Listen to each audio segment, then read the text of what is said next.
మంచిగా ఉందా ఆయన? ఇక్కడ నా కాలు మొత్తము లేవడానికి కూడా లేకుండా ఉండిందండి. ఉంటే మేడం సారు కలిసి నాకు ఎన్నో విధాలుగా మంచి మందులు ఇచ్చి మంచి ఆరోగ్యాన్ని ప్రసాదించి ఇప్పుడు లేచి నడిపితే పరిస్థితి వచ్చింది అండి. ఇంకా వాళ్ళకు ఇంకా మంచిగా ఉండాలని చెప్పి నాకు అన్ని విధాలుగా చేస్తున్నారు కాబట్టి మేడంకు మాత్రం చాలా ధన్యవాదాలండి.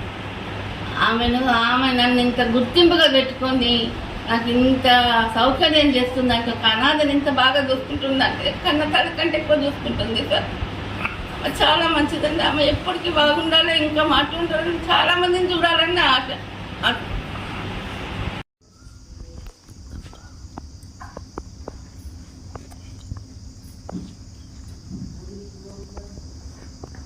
నమస్తే అండి. నమస్తే అండి. చెప్పండి మేడం, ఆరిఫా రోషిని వృద్ధాశ్రమం గురించి చెప్పే ముందు మీ గురించి చెప్పండి. నా పేరు షహనాజ్ బేగం. మాది ఆరిఫా రోషిని వృద్ధాశ్రమం.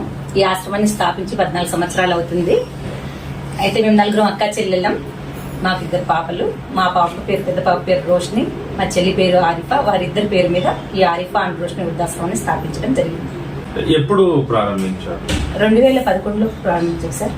జూన్ 26న ప్రారంభించాం. అసలు ఈ ఆలోచన ఎందుకు వచ్చింది మీకు?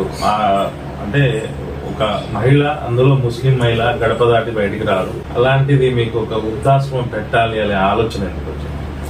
అంటే సార్ యాక్చువల్లీ ఇప్పుడు మిగతా ఆశ్రమాలంటే ఎవరైనా హెల్ప్ చేయడానికి వస్తారు, కానీ ఏజ్ పెద్దదైన తర్వాత ఆశ్రమాన్ని ఇప్పుడు పెద్దవాళ్ళకి చూడడానికి ఎవరు రాదు. ఈ వృద్ధాశ్రమాన్ని స్థాపించడానికి కారణం ఏంటంటే కొన్ని సిచ్యువేషన్స్ చూసాను సార్. పేరెంట్స్ ఏంటంటే పెద్ద వయసు వచ్చిన తర్వాత, రిటైర్డ్ అయిన తర్వాత పిల్లలు పట్టించుకోవట్లేదు, చూడట్లేదు. ముందుగా ఏంటంటే పిల్లలు లేని తల్లిదండ్రులు మాత్రమే తీసుకోవాలనుకున్నాము. తర్వాత పిల్లలు ఉండి కూడా తల్లిదండ్రులు నిరాదరణ గురి చేస్తున్నారు. అందుకనే చుట్టూ జరుగుతున్న సంఘటనను చూసి చాలా చలించిపోయాను. ఈ ఆశ్రమాన్ని స్థాపించడం జరిగింది. ముస్లిం మహిళలంటే కట్టుబాట్లు ఎక్కువ ఉంటాయి, ఇంట్లో నుంచి గడప దాటి బయటికి రారు. అలాంటిది మీరు ఆలోచన చెప్పినప్పుడు మీ పేరెంట్స్ కానీ మీ ఫ్యామిలీ మెంబర్స్ రియాక్షన్ ఎట్లా? మా ఫాదర్ అయితే బై బర్త్ ఫస్ట్ నుంచి కూడా మాకు హెల్ప్ చేసే గుణం అన్నట్టు నాన్నగారి నుంచి వచ్చింది. కాబట్టి నాన్నగారు పెద్దగా టెన్షన్ ఏం పడలేదు. మేము ఆడపిల్లలం కాబట్టి మగపిల్లలతో సమానంగా పెంచారు మమ్మల్ని. ఈక్వల్, మగవాళ్ళు ఎలా ఉంటారో అలా ఉండాలి, కాకపోతే మా కట్టుబాట్ల మధ్యలో ఉండాలని నేర్పించారు. కాబట్టి డాడీ అయితే ఓకే అన్నారు. మా హస్బెండ్ని ఒప్పించాను, చెప్పాను. సరే మంచి పని కాబట్టి అందరూ ఎంకరేజ్ చేశారు. ఇంట్లో ఫ్యామిలీ మెంబర్స్ అందరూ కోఆపరేట్ చేశారు. ఇది మంచి పని కాబట్టి ప్రతి ఒక్కరు కూడా ఎంకరేజ్ చేశారు. మ్యారేజ్ అయినాక స్టార్ట్ చేశారా? Before marriage? లేదు సార్, మ్యారేజ్ అయిన తర్వాత స్టార్ట్ చేశాను. అయితే మా సార్ని చెప్పాను, ఇలా ఆశ్రమం పెట్టాలనుకుంటున్నామండి నేను అని అంటే, నేను మా చెల్లిద్దరం కలిసి పెట్టాలనుకుంటున్నామండి. సరే మంచి పని కదా, ఏదైనా నలుగురు మంచి చేయడం అంటే ఎవరు వద్దంటాము. మా సపోర్ట్ ఎప్పుడూ ఉంటుంది, కాకపోతే మా పరిధులు, మా కట్టుబాట్లు దాటకుండా చేయండి అని చెప్పారు. అదేవిధంగా ఇన్ని సంవత్సరాలు రన్ చేస్తున్నాను సార్. ఇప్పుడు అంటే మీరు స్టార్ట్ చేసినప్పుడు ఎంతమంది ఉన్నారండి? నేను ఆశ్రమం స్టార్ట్ చేసినప్పుడు 2 ఉన్నారు సార్. ఇద్దరితో స్టార్ట్ అయింది. ఇప్పుడు 30 మంది ఉన్నారు సార్. 30 మంది దాటున్నారు. ఇక్కడ ఓన్ బిల్డింగ్ లోనా లేకపోతే రెంటెడ్ బిల్డింగ్ లో? ఇప్పుడు వరకైతే మనం రెంటెడ్ బిల్డింగ్ లోనే రన్ చేసాం సార్. ఇప్పుడు ప్రస్తుతం అయితే ఓన్ బిల్డింగ్ లోనే రన్ చేస్తున్నాము. 4 నెలలు అయింది సార్ ఓన్ బిల్డింగ్ దాదాపు. ఇప్పుడు 2011 అంటే ఒక 13-14 సంవత్సరాలు అవుతుంది. మీ అనుభవం ఎలా ఉంటుంది? అనుభవం అంటే సార్, ఒక్కొక్కరిని చూసినప్పుడు ఒక్కొక్క సిచ్యువేషన్, ఒక్కొక్క అనుభవం సార్. ప్రతి ఒక్క గాయం కూడా అనుభవంతోనే సమానం. వృద్ధాశ్రమము చిన్నపిల్లల్ని కాదు, మధ్య వయసు అమ్మాయిల్ని కాదు, ఇటు వచ్చేసి last end of the age కొన్ని జరుగుతాయి అనుకోకుండా. అదే అడుగుతున్నాను, అలాంటి ఏమైనా జరిగినాయి సంఘటనలు? చాలా సంఘటనలు సార్. అసలు వాళ్ళని చూస్తే ఒక్కొక్కసారి అనిపిస్తుంది, పిల్లలు ఇంత కఠినంగా ఉంటారా? 10 మంది పిల్లల్ని కూడా ఒక తల్లిదండ్రి కష్టపడి ఎంతో, ఇప్పుడంటే ప్రతి ఒక్కటి కూడా మనకు ఆర్టిఫిషియల్ గా మిక్సీలని, గ్రైండర్లని అన్నీ వచ్చినాయి. ఇంతకుముందు జనరేషన్ వాళ్ళు అలా కాదు, ఒడ్ల కాడ నుంచి కూడా దంచి వాళ్ళు పిల్లల్ని పెంచారు. ఆ జనరేషన్ వాళ్ళే ఉన్నారు మన దగ్గరకు వచ్చేసి.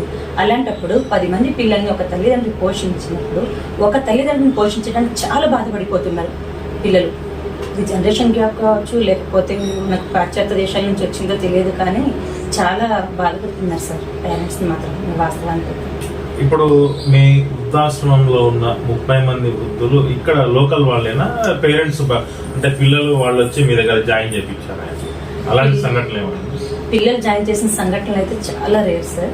కానీ ఏంటంటే చుట్టుపక్కల వాళ్ళు చూసి వాళ్ళ బాధను భరించలేక మనతో కాంటాక్ట్ అయ్యి తీసుకొచ్చి వదిలిపెట్టిన వాళ్ళే సార్. వాస్తవానికి అయితే పిల్లలు ఉండి కూడా పండుగ రోజు కూడా రారు సార్ వాళ్ళని చూడడానికి, ఇక్కడ ఉన్నారని తెలిసి కూడా.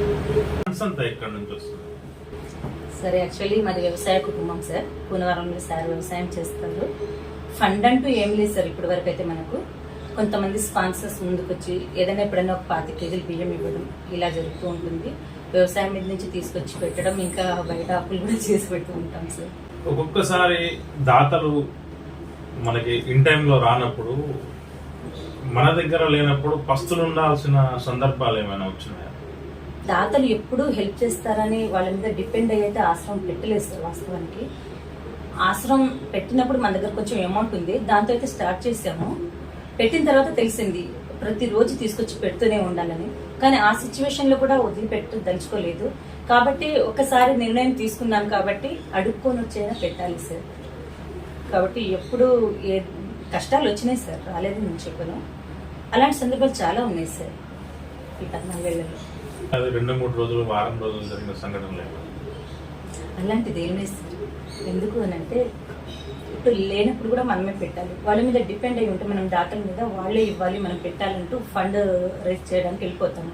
అలా కాకుండా మనమే ఎవరి దగ్గర 1 రూపాయి ఆశించకుండా, ఈవెన్ వాళ్ళ పెన్షన్స్ తీసుకోకుండా ఇండివిజువల్గా ఆశ్రమం నడపాలి అనుకున్నాము, స్టార్ట్ చేసాము. ఆ తర్వాత ఎవరి దగ్గరికి వెళ్ళలేము సార్ వాస్తవానికి. అలా అని చెప్పి లేదు కదా అని బంద్ చేసుకోలేము. కానీ భగవంతుడి దయ వల్ల అయితే అలాంటి సిచ్యువేషన్స్లో కూడా నాకు హెల్ప్ చేసిన వాళ్ళు ఉన్నారు సార్. కొన్ని సందర్భాలు ఏంటంటే ఒక సిచ్యువేషన్లో నేను ఆశ్రమం రేపు పొద్దు నుంచి ఇంకా బంద్ చేయాలి, నేను ఇప్పటి వరకు ఎవరి దగ్గరికి వెళ్ళలేదు, ఇక నేను ఫండ్ మా చెల్లితో చెప్పాను, ఇద్దరం కలిసి మీ కాలేజ్కి వెళ్దాం రా, ఇక అయిపోయింది ఆశ్రమం మొత్తం పెట్టేశాను, డబ్బులు తీసుకొచ్చి అప్పులు చేసి పెట్టేసాను, నా దగ్గర ఉన్న అమౌంట్ అయిపోయింది, పెట్టలేని స్థితిలో ఉన్నాము, వెళ్దాం రా, వెళ్ళి మీ కాలేజ్లో తలా 1 రూపాయి హెల్ప్ చేయండి అని అడుగుదాం పిల్లల్ని. వాళ్ళు హెల్ప్ చేసినా మనం ఈ ఆశ్రమం రన్ చేయగలుగుతాం, కాలేజ్కి వెళ్ళి తిరుగుదాం అనుకున్నాము. కానీ ఆ రాత్రి చాలా బాధపడ్డాను సార్, చాలా ఏడ్ చేశాను. భగవంతుడా ఏంటి, నేను ఎప్పుడు ఎవరి దగ్గర ఏమి అడగనన్నాను, అంటే గర్వంగా చెప్పట్లేదు, కాకపోతే ఈ స్థితి ఎందుకు తీసుకొచ్చావు, ఈవెన్ రేపు పొద్దునకి నేను నూకలు కూడా పెట్టలేని పరిస్థితి తెచ్చావేంటి అని చాలా బాధపడ్డాను. ఎట్ ది సేమ్ టైం అదే రాత్రి ఇంకా నేను అనుకున్నాను సార్, ఈ ఆశ్రమం నడపడం చాలా కష్టతరంగా ఉంది, ఏం చేయను భగవంతుడా అని అనుకున్న సిచ్యువేషన్ లో తెల్లవారేసరికి ఒక ఆర్టీసీ ఎంప్లాయీ అంట సార్, ఈ రోజు వరకు కూడా పేరు తెలియదు మనకు, ఒక 2 క్వింటాల రైస్, కూరగాయలు, ఒక 1000 రూపాయలు చెల్లెలు, థ్యాంక్ గాడ్ భగవంతుడు ఉన్నాడు సార్. ఖచ్చితంగా నమ్ముతున్నాను, నేను ఈ పూట కోసమే ఆలోచిస్తాను సార్. పైగా ఏంటంటే మా ముస్లిమ్స్ లో ఈ పూట గురించి ఆలోచించాలి, మేము రేపు పొద్దున్న భగవంతుడు ఇస్తాడు సార్, ఖచ్చితంగా ఇస్తాడు. మనం చేస్తున్న పని మంచిదైన ఖచ్చితంగా తోడు. ఈ ఆరిఫా రోషిని అనే పేరు ఎలా పెట్టారు, అంటే ఎవరి పేర్లు అవి? చిన్న చెల్లి నాకు బాగా సపోర్ట్ చేసింది, 4 అక్క చెల్లెని కలిసి పెడదాం అనుకున్నాం, చిన్న చెల్లి సపోర్ట్ చేసింది, తను నేను కలిసి స్టార్ట్ చేశాం సార్. కొన్ని అనివార్య కారణాల వల్ల తను వెనక్కి వెళ్లాల్సి వచ్చింది. అయితే చిన్న చెల్లి పేరు ఆరిఫా, తను చాలా సపోర్ట్. ఎంత అంటే అక్క నిజంగా అక్క తల్లిదండ్రులు ఎవరు చూడట్లేదు అక్క, నేనున్నానక్క, నువ్వు కలిసి పెడదాం అక్క అని మా హస్బెండ్స్ ని ఒప్పించడం జరిగింది. ఆ టైంలో ఆరిఫా పేరు చెల్లిది, రోషిని అంటే మా పాప చాలా చిన్నదిగా ఉంది, తన పేరు 2 కలిపి పెట్టాల్సి వచ్చింది సార్. ఆరిఫా రోషిని అనే పేరుతో పెట్టాం సార్. రేవంత్ రెడ్డి గారు బోరేపించారు, అది ఎట్లా జరిగింది? అంటే యాక్చువల్లీ సార్ అనుకోకుండా జరిగిన సంఘటన అది. రేవంత్ రెడ్డి సార్ పాదయాత్రకి వచ్చారు కదా, హాస్య హజ్జోడ ప్రోగ్రామ్కి వచ్చారు. వచ్చినప్పుడు సడన్లీ ఓల్డేజ్ హోమ్ కి విజిట్ చేశారు. ఆ టైంలో అడిగారు అన్నట్టు, మీకు ఎవరైనా హెల్ప్ చేస్తున్నారా, ఏమైనా వస్తున్నాయా ఫండ్స్ అలాంటివి అడిగితే, ఏం రావట్లేదు సార్, మాకు ఇప్పటి వరకు మా ఏరియాలో ఏ ఎమ్మెల్యే కూడా మాకు హెల్ప్ చేయలేదు, ఇదే మన ఆశ్రమం ముందు నుంచి వెళ్తూ ఉంటారు కానీ అని అంటే, ఆ టైంలో ఏం కావాలని అడిగారు సార్. మా ఆశ్రమానికి బోర్ కావాలని అడిగాము, ఎంతో మంది వస్తూ ఉంటారు వెళ్తూ ఉంటారు అనుకున్నాం. కానీ రేవంత్ రెడ్డి సార్ నిజంగా వాస్తవానికి హ్యాట్స్ ఆఫ్ యూ సార్, నేను మీడియా పరంగా చెప్తున్నాను. 24 గంటలు గడిచే లోపే రేవంత్ రెడ్డి సార్ మన ఆశ్రమానికి బోర్ వేయించి మోటార్ కూడా ఇప్పించారు సార్. వాళ్ళు ఆశ్రమంలో ఎప్పుడు చూసినా 3-4 ఉంటారు వృద్ధులు. అంటే ఎవరైనా దాతలు వచ్చినప్పుడు, ఏదైనా కార్యక్రమాలు జరిగినప్పుడు చుట్టుపక్కల గ్రామాల ప్రజల్ని తీసుకొని వచ్చి కార్యక్రమాలు చేపిస్తారని అనుకుంటున్నారు, అది ఎంతవరకు నిజమే? సార్ ఇంతకు ముందు ఆశ్రమం రెంటెడ్ దాంట్లో ఉండేది కాబట్టి సరిపోక కొంతమంది అశ్వాపురంలో ఉండేవాళ్ళు, కొంతమంది మనకు మంచికంటి నగర్లో ఉండేవాళ్ళు. కానీ ఇప్పుడు సొంత ఆశ్రమం కట్టిన తర్వాత 4 నెలల నుంచి మన దగ్గరే ఉన్నారు, ఒకే చోట ఉన్నారు సార్. అలాంటి సందర్భాలు ఎప్పుడు జరగలేదు. కాకపోతే ఏంటంటే మంచికంటి నగర్ దగ్గర ఉంది కాబట్టి పేదవాళ్ళు ఉంటారు, వృద్ధులు, వాళ్ళు భోజనం లేక ఇబ్బంది పడుతూ ఉంటారు కాబట్టి రోజు వచ్చి తిని వెళ్ళమని చెప్తూ ఉంటాను సార్. ఇక్కడ ఉండలేకపోతే వచ్చి తిని వెళ్ళమంట. వృద్ధులకే కాకుండా అక్కడున్న ప్రజలతో కూడా నేను ఎప్పుడు ఇదే చెప్తాను, ఎప్పుడు ఏ కార్యక్రమం ఉన్నా మీరు రండి, తిని వెళ్ళండి, మీ ఇంట్లో లేని టైంలో రండి, తిని వెళ్ళండి అని చెప్తాను. అంతేకాని అలాంటిది ఎప్పుడు జరగలేదు సార్. వాస్తవానికి అయితే ఎవరైనా వాళ్ళ పేరెంట్స్ ని చూడడానికి వచ్చినప్పుడు బయట వారు ఏమైనా కనిపించారో లేకపోతే ఏమో, కానీ ఇదైతే రూమరే సార్ వాస్తవం. వృద్ధాశ్రమాలంటే ఇప్పుడు వాళ్ళకి కొడుకులు గాని బిడ్డలు గాని కంప్లీట్ ఎవరు లేని వాళ్ళు వృద్ధాశ్రమంలోకి వస్తారు, వాళ్ళ పింఛన్లు తీసుకొని నడిపిస్తారని బయట జనాలు బాగా అనుకుంటున్నారు. అది మీ దగ్గర ఏమైనా జరుగుతుంది సార్? ఇదైతే వాస్తవానికి చాలా చోట్ల జరుగుతుంది, నేను కూడా విన్నాను. మన దగ్గర కూడా చాలా మంది ఏమన్నారంటే, మేము డబ్బులు పే చేస్తాం, ఆశ్రమంలో మీరు మా అమ్మని పెట్టుకోండి, సంవత్సరానికి వచ్చేసి 80,000 ఇస్తాం, ₹1,00,000 ఇస్తామని చాలా మంది. హెవీ వాటర్ ప్లాంట్ దగ్గరలో ఉంది కాబట్టి మనకు బీపీఎల్ హెవీ వాటర్ ప్లాంట్ ఇలా సింగరేణి నుంచి ఇలాంటి ఆఫీసర్స్ చాలా మంది అడిగారు, కానీ ఎప్పుడు ఏ రోజు ₹1 తీసుకుని జాయిన్ చేసుకోలేదు. వాళ్ళ పెన్షన్స్ అయితే నేను ఈ రోజు వరకు కూడా ₹1 తీసుకోలేదు. ఎవరైనా చెప్పినా దానికి ఖచ్చితంగా నేను ఖండిస్తాను సార్. ఎందుకనంటే వాస్తవానికి డబ్బులు తీసుకుని మనం జాయిన్ చేసుకుంటే సార్, రెండోసారి పేదవాళ్ళని చూస్తే చలించే గుణం ఉండదు. అందుకని నేను డబ్బులు తీసుకోలేదు సార్. పేదరికంలో ఉండి కూడా ఆశ్రమం చేయడానికి ప్రయత్నించాను, నేను నా భర్త గారి సపోర్ట్ తో. గతంలో మీ ట్రస్ట్ ఆరిఫా రోషిని ట్రస్ట్ ద్వారా డబ్బులు చాలా మార్పిడి జరిగిందని వినికిడి, అది ఎంతవరకు నిజమా? అసలు నాకు అర్థం కాలేదు సార్. ఎందుకు అనంటే ఇప్పుడు గతంలో ఇలా జరుగుంటే నేను సొంత ఆశ్రమం ఎప్పుడో కట్టేవాళ్ళం సార్. ఇన్ని సంవత్సరాలు ఆపాల్సిన అవసరం లేదు. ఈ రోజు వరకు కూడా నాకు సొంత ఇల్లు లేదు సార్ వాస్తవానికి. మీరు ఎంక్వైరీ చేస్తే ఇన్కమ్ ట్యాక్స్ పేయర్స్ ట్యాక్స్ తప్పించుకోవడానికి వృద్ధాశ్రమాలకి డబ్బులు ట్రాన్స్ఫర్ చేస్తారు. అట్లా మీ దగ్గర ఏమని జరిగింది? ఏం జరగలేదు సార్ వాస్తవానికి అయితే ఇప్పటి వరకు. అలాంటిది ఏం జరగలేదు సార్. అలాంటిది ఏం జరగలేదు. ఉన్నా ఉంటే చెప్పేదాన్ని, లేకుండా ఏది చేయలేము కదా సార్. వారే నాకు అండగా ఉంది కూడా, కష్టాల్లో కూడా, మంచిలో చెడులో ప్రతి దాంట్లో కూడా సార్. నిజం చెప్పాలంటే వారు లేకపోతే మనం చేయలేము కదా వాస్తవానికి. మీ వారి సపోర్ట్ ఎలా ఉంటుంది? మా వారి సపోర్ట్ అంటే ఇంకా నేను ఆశ్రమానికి వెళ్ళకపోయినా పర్వాలేదు, వారే మొత్తం చూసుకుంటాను అనేంత సపోర్ట్ ఇస్తారు. ఒక ఫ్రెండ్ గా ప్రతిదీ షేర్ చేస్తాం సార్, ప్రతిదీ షేర్ చేసుకుంటాం. కష్టం వచ్చినా ఇలా ఉంది కదండి ఆశ్రమంలో అన్నట్టు, ఎందుకు భయపడతాం, నేను ఉన్నాను కదా భయపడట్లేదు. మీకు ఆశ్రమం ఒక 2-3 కిలోమీటర్ల దూరంలో ఉంది, మీరేమో ఇంటి దగ్గర ఉంటారు, అక్కడ వృద్ధులు ఉంటారు. మరి అక్కడ ఎవరు సెక్యూరిటీ ఎవరు ఉంటారు ఆశ్రమానికి? ఉన్నారు సార్ సెక్యూరిటీ. బాబాయ్ వాళ్ళ అబ్బాయి ఉన్నాడు యూసఫ్ అని చెప్పి, నైట్ డ్యూటీలో అక్కడే ఉంటారు సార్. నైట్ టైం మొత్తం అక్కడే ఉంటాడు. డే టైంలో 2-3 సార్లు వెళ్ళేసి వస్తూ ఉంటారు. మాకేంటంటే 6 నెలల వ్యవసాయం కాబట్టి 6 నెలలు ఈయన ఇక్కడే ఉంటారు కదా సార్, వెళ్ళేసి వస్తారు. ఈ 6 నెలలు అక్క వాళ్ళ బాబు నేను వెళ్తాం సార్, ప్రతిరోజు వెళ్తాం సార్ ఆశ్రమానికి. అంటే మీరు ఇక్కడ ఉన్నప్పుడు ఆశ్రమంలో ఏమైనా అత్యవసర పరిస్థితులు జరిగిన సంఘటనలు ఏమన్నా? లేదు సార్, అలాంటిది ఏం లేదు. ఏమన్నా ఉన్నా వెంటనే కాల్ చేస్తారు సార్. అలాంటి సిచ్యువేషన్ ఏమన్నా ఉంటే వెంటనే కాల్ చేస్తారు. వితిన్ 4-5 minutes లో అలర్ట్ అయిపోతాను సార్.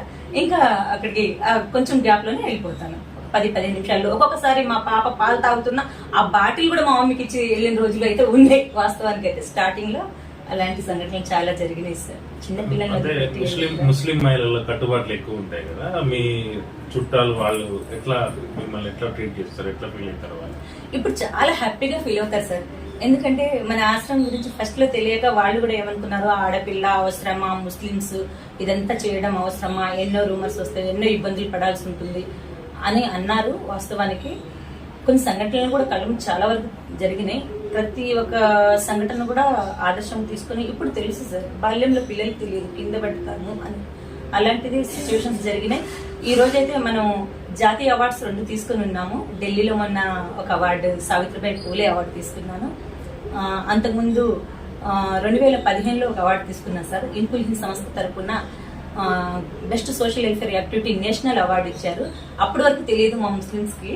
2015లో అవార్డు వచ్చే వరకు కూడా చాలా అవాయిడ్ చేశారు సార్. అసలు ఏంటి ఆశ్రమం అంటే అంత అవసరమా, వాళ్ళకి వెళ్ళి అది ఇది చెయ్యడము, ఇల్లు చూసుకుంటూ ఇంట్లో ఉండొచ్చు కదా అన్నవాళ్ళు ఉన్నారు. కొందరైతే మంచి పని చేస్తున్నావు, మనం అయితే ముస్లిమ్స్ అంటేనే మానవ సేవ మాధవ సేవ అని పక్కా నమ్ముతాం సార్. మాకు లేకపోయినా ఈ పూట పెట్టాలి అని చెప్పి. లైక్ కమ్యూనిటీ గురించి నేను చెప్పట్లేదు, కాకపోతే మాకు అలా ఉంటుంది కాబట్టి ప్రతిదానికి చిన్నప్పటి నుంచే రంగరించి పోస్తారు సార్. చిన్నగా ఉన్నప్పటి నుంచి ఇది చేయాలి, ఇది చేయకూడదు, ఈ పని చేయాలి, హెల్ప్ చేయాలి అని. నేనైతే ఈ పూట గురించే ఆలోచిస్తాను కాబట్టి దానికి సరిపడా ఇదైంది. ఈ రోజైతే అందరూ అప్రిషియేట్ హ్యాపీగా ఫీల్ అవుతారు సార్. ఎంతమంది అయితే అన్నారో ఆశ్రమం అవసరమా అనడం, కొంతమంది దగ్గర రాకపోవడం, అసలు బయట వెళ్తే అంత అవసరం అమ్మా మనకు అన్నవాళ్ళు కూడా ఈ రోజు చాలా మంచి పని చేస్తుంది అని గర్వంగా చెప్పుకునే రోజు వచ్చింది సార్. అలానే చెప్పుకుంటున్నారు. ఎందుకంటే సార్ ఒక సంవత్సరం పెట్టాము, తీసేసాము ఆశ్రమం, ఏదో సరదాగా 4 రోజులు పెట్టాము, లేదా డొనేషన్స్ వసూలు చేసుకోవడానికి పెట్టాము అన్నది కాదు. అలా డొనేషన్స్ వసూలు చేసుకోవడానికి పెడితే సార్ ఈ రోజు వరకు కొన్ని లక్షలు సంపాదించవచ్చు. దానికోసం కాదు పెట్టింది, మన దగ్గర ఉన్నది పెట్టాలి అని పెట్టాము. కాబట్టి ఫస్ట్ లో అనుకునేవాళ్ళు అంత అవసరమా, ఎందుకు మనది ఖర్చు పెట్టడం అని. కానీ ఈ రోజు ప్రతి ఒక్కరికి మానవ సేవ గురించి అర్థమైంది సార్. కళ్ళ ముందే ఎవరు కాదు, మనకు తెలిసిన వాళ్ళు కూడా తీసుకొచ్చి రోడ్ల మీద వదిలిపెట్టే వెళ్ళే పరిస్థితి ఉంది. వాళ్ళని ఆదరించినప్పుడు చాలా హ్యాపీగా ఫీల్ అవుతున్నారు. మా కమ్యూనిటీ అనే కాదు, అందరూ కూడా మంచి సపోర్ట్ ఇస్తారు సార్. ఇప్పుడున్న అంటే మీరు ఓన్ బిల్డింగ్ లోకి మారినాక ఆ భూమి కానీ ఆ బిల్డింగ్ కన్స్ట్రక్షన్ కానీ అంటే మీ సొంత డబ్బులతో చేశారా లేకపోతే దాతలు ఇచ్చిన డబ్బులతో చేశారా? సార్ వాస్తవానికైతే మన రేవంత్ రెడ్డి సార్ 4 వేయించడం తప్ప దాంట్లో అయితే ఒక బ్రిక్ కూడా ఎవరు ఇవ్వలేదు సార్. 17 రూపాయల బ్రిక్ కూడా ఇవ్వలేదు. ఎవరైనా చెప్పినా అది అబద్ధమే సార్. ఇప్పుడు కన్స్ట్రక్షన్ అయిపోయింది కాబట్టి ముందుకొచ్చి ఎవరైనా ఒక డోర్ తెమ్మను, ఒక ఫ్యాన్ తెమ్మను అంటే డబ్బుల రూపంలో కదా ఆ ఐటమ్ ఇప్పించడం జరుగుతుంది. కానీ అలాంటిది ఏం లేదు సార్. అంటే వస్తు రూపంలో తీసుకుంటారు, ధన రూపంలో తీసుకోవట్లేదు. అలా అని కదా సార్. ఏంటంటే ఇప్పుడు వరకు అసలు దానికి ఒక బ్రిక్ ఇప్పించిన వాళ్ళు కూడా లేదు సార్. ఎవరన్నా వచ్చి ఏమైనా ఇచ్చిన వాళ్ళకి ఏం అవసరమో అది తీసుకుంటాం. మనం ఫ్యాన్ అవసరం అనుకోండి, ఫ్యాన్ ఇవ్వండి సార్ అని అడుగుతాము.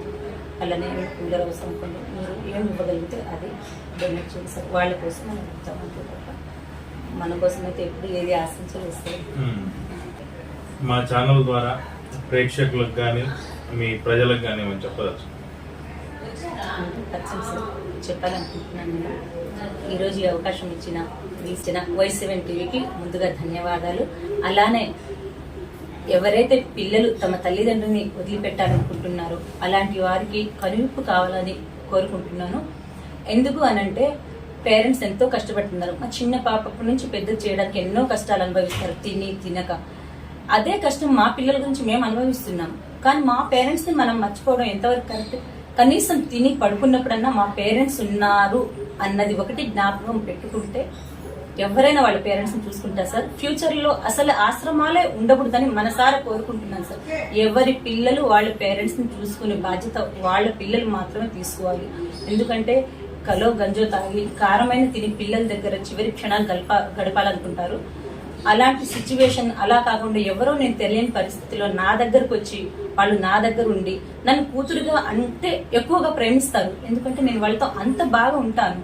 అలాంటిది ఇంట్లో ఉండలేకపోతున్నారంటే ఎంత దారుణం సార్. అందుకని అందరూ తమ పిల్లలు కనీసం పండగ ఒక్కసారైనా నా పేరెంట్స్ మా ఊర్లో ఉన్నారు అని వాళ్ళ తల్లిదండ్రులు కలవడానికి ఎంత దూరంగా ఉన్నారండి. అలానే డబ్బుతో ఏది కొనలేము, తల్లి తండ్రి ప్రేమ అసలు కొనలేము. కాబట్టి మీ పేరెంట్స్ ని మీరే చూసుకోండి.